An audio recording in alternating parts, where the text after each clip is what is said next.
আমার ছেলে এখানে আমার জন্য ফুচকা বানিয়ে দিচ্ছে। আর এই লোক আমাকে রোগা হতে দেয় না, ঠিক আছে? আমি মাঝে কয়েকদিন করতাম, এক্সারসাইজ করতাম। হ্যাঁ, বলে কি থাক, মনটা কষ্ট দিয়ে লাভ নেই, রোগা হওয়া লাগবে না, খাও খাও, মনটা তো কষ্ট দিয়ে কি হবে, খাও, ঠিক আছে? ভালো কথা। আবার আমার বান্ধবী সবাই যায় মোটা গেছি ভাবছি কি একটু করি। আজকে আমি সবে ব্যায়াম করছি, একদিন ফুচকা কিনে নিয়ে চলে এসে। এই লোক অপরাধী। আর এই যে আমার ছেলে ফুচকা বানিয়েছে আমার জন্য।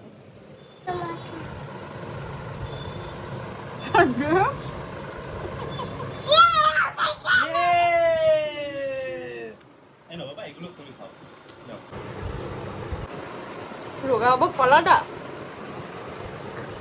ওর মধ্যে দিতে হয় না।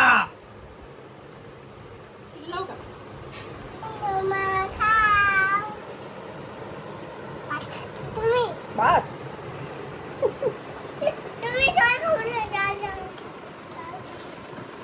কপাল পোড়া ব্যায়াম রে আমার। ভালোই করছে।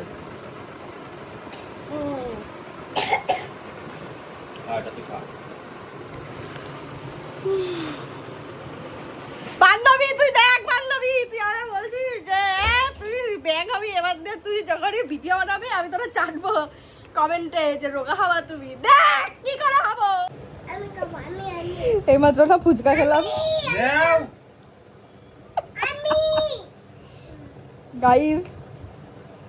আমার ভুঁড়ি মোটা হওয়ার পিছনে আমার কোনো দোষ নেই গাইস। এই যে আসামি, এই আসামি আমাকে বাঁচাচ্ছে।